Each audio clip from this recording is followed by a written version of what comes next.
네, 안녕하세요. 정보스TV 정진관입니다. 오늘은 GTX A 노선 3개월 만에 360만 명이 돌파했다고 이야기하고 있고요. 하지만 아직 시작도 안 했다라는 주제로 빠르게 한번 달려보도록 하겠습니다. 출발하겠습니다.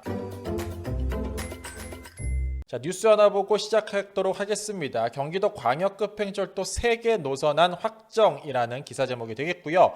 놀랍게도 이 뉴스 같은 경우에는 2009년 4월 달에 나온 뉴스가 됩니다. 굉장히 오래전 뉴스가 되고요. 그 당시에 김문수 지사, 경기도지사가 이 사업을 추진했다. 이름하여 GTX 노선이 되겠고요. 오늘날은 매우 친숙하고 실제 활용도 하고 있지만 아주 먼 예전부터 추진됐던 사업이 오늘날 우리가 직접적으로 활용하고 있다라고 말씀드릴 수 있을 것 같습니다. 당시의 노선도도 오늘날 보면 조금 다르지만 큰 틀에서 변함은 없더라라고 말씀드릴 수 있을 것 같고요. 관련하여 최근에 국토교통부에서 보도자료가 하나 발표가 됐어요. 25년 4월 1일자가 되고요. GTX-A 수서동탄 1주년이 됐습니다. 410만 명 이용했다고 이야기하고 있고요. 운정에서 서울역까지는 3개월 만에 360만 명이 돌파했다고 하고 있어요. 즉 남쪽보다는 서북 쪽에 엄청나게 많은 인구가 GTX를 이용하고 있구나 라고 해석해 볼 수 있을 것 같고요. 자, 핵심 내용 간단하게 한번 살펴볼게요. 1년간 GTX A 노선 누적 이용객 수가 무려 770만 명이 넘어섰다. 제목에서 언급한 바와 같이 운정 중앙에서 서울역까지 3개월 만에 360만 명이 넘어섰는데 사실 삼성역까지 개통이 되면 완전 개통으로서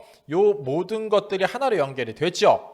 아직 삼성역이 개통되지 않았음에도 불구하고 엄청나게 많은 이용객 수를 보이고 있더라. 자, GTX-A 이용객 수가 수서동탄 개통 초기인 2004년 4월 초에는 주간 단위 일평균 이용객이 7,700명밖에 되지 않았는데 운정중앙에서 서울역까지 개통하면서 1년 만에 25년 3월 말 주간 단위 일평균 이용객이 62,000명, 8배나 증가했더라 라고 이야기하고 있습니다. 자, 그도 그럴 것이 시간이 엄청나게 많이 단축이 되죠. 자, 지하철 기준으로 46분, 버스 기준으로 66분 걸리는 게 22분으로 단축이 되니 사용 안 할 수가 없을 것 같고요. 역시나 출퇴근 시간대에 가장 많은 이용객들이 본 철도를 이용하고 있구나 라고 확인할 수 있었습니다. 자, 무려 1년 사이에 지구 70바퀴를 돌았다고 이야기하고 있고 철도 사고 제로라고 표현을 하고 있으나 오늘날 철도 공사 중에 굉장히 땅 꺼짐 현상이 많아지면서 문제가 되고 있죠.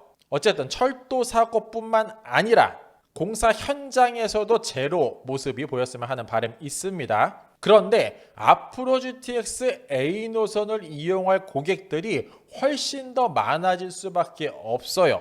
요 본 자료에서는 창릉역과 삼성역을 언급하고 있는데 뿐만 아니라 역사 하나하나에 굉장히 엄청난 테마를 가지고 일자리와 주택 공급이 진행되고 있다는 겁니다. 그 내용 조금 더 뒤쪽에 자세히 설명드리겠고요. 표로 보면은 이래요. 수서동탄보다는 운정중앙에서 서울역까지가 엄청나게 많은 사람이 이용하고 있고 역별 이용객을 보면은 서울역 1등, 운정중앙역, 킨텍스역, 대곡 영신내 동탄 순으로 흘러가고 있더라. 즉 서북구 쪽이 굉장히 많이 이용하고 있구나 라고 체크해 볼 수 있습니다. 시간은 좀 전에 말씀드렸으니까 패스하고 열차 징회 편도도 자, 보시는 바와 같이 비교가 안 됩니다. 운정에서 서울역까지 굉장히 많은 차량 다니고 있고요. 출퇴근 시간대 역시나 가장 많은 사람들이 이용하고 있고 주말에는 15시에서 18시, 오후 3시에서 6시까지가 많은 이용객들의 분포를 보이고 있다. 자, 그러면은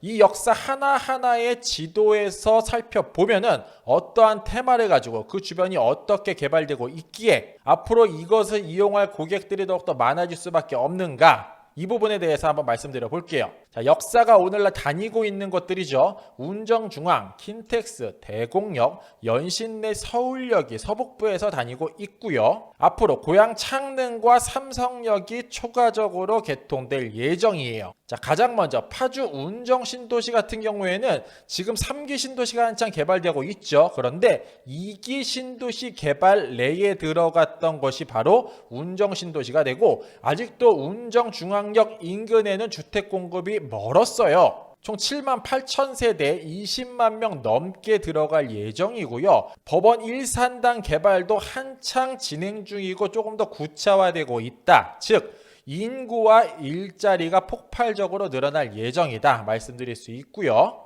킨텍스역 같은 경우에는 보시는 바와 같이 장항지구와 일산 테크노밸리, 고양 테크노밸리라고도 부르죠. 이곳에 엄청난 일자리가 공급될 예정이다. 즉 사람들이 살 집과 일자리가 들어간다. 그런데 고양 테크노밸리 같은 경우에는 그 규모가 판교 테크노밸리의 2배 조금 못되는 엄청나게 커다란 면적으로 들어갈 예정이다. 더불어 추가적으로 킨텍스도 더욱 많이 만들고 있는 상황이기 때문에 더욱더 이쪽 일대 GTX A 노선을 이용할 사람들은 많아질 수밖에 없다. 자, 그 다음 대곡역입니다. 국토교통부 중앙정부에서 개발제한구역 해제를 진행을 했죠. 그 결과 9,400세대 2만 5천 명이란 인구가 어쨌든 대곡역 인근으로 들어갈 예정이고요. 지식융복합 단지, 즉 일자리도 들어갈 예정입니다. 자, 다음으로 연신내역 같은 경우에는 이미 지하철역도 있는 것 플러스 GTX도 들어갔기 때문에 그 일대 가장 가까운 지역 내의 토지를 효과적으로 쓰기를 모두가 원하고 있어요. 그 결과 연신내 역세권 개발을 한 목소리로 빠르게 추진하고 있고요. 자, 다음 24년 12월자 뉴스죠. 서울역 같은 경우에도 강북의 코엑스 서울역 북부 역세권 개발이 첫 삽을 떴습니다. 이곳은 마이스 산업이라고 해서 쉽게 말해 코엑스 같은 것들을 이쪽 일대에 넣는다라고 생각하시면 되는데 굉장히 많은 사람들이 이용할 만한 시설이 또한 삽을 떴고요. 자, 삼성동 같은 경우에는 말하면 뭐 할까요? 대한민국에서 최고라고 불리는 서울, 그 중에서도 강남, 그 중에서도 삼성이 짱이다. 많은 분들 공감하실 수밖에 없고요. 고용 창출 효과만 보더라도 121만 5천 명이라고 이야기하고 있어요. 이뿐만 아니라 영동대로 복합개발도 함께 추진 중인 그곳 메가토급 도시, 요렇게 GTX 노선이 그려지고 있는데 본 3기 신도시도 이 중에 하나 들어가죠. 바로 고양 창릉 신도시가 됩니다.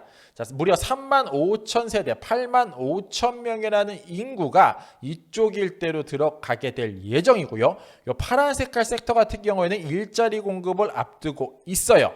즉 운정중앙, 킨텍스, 대곡, 창릉, 연신내, 서울역, 삼성역을 통틀어 보더라도 오늘날 만들어지지 않고 앞으로 만들어질 것들만 보면 하나하나 메가톤급 개발이 아닐 수가 없고 GTX를 이용하는 고객, 인구 수는 엄청나게 더 늘어날 수밖에 없다. 3개월 만에 360만이 탔다고 하는데 이거는 아직 시작도 안 했다라고 말씀드리며 이 시간 마무리토록 하겠습니다. 이상으로 정고셨습니다. 안녕.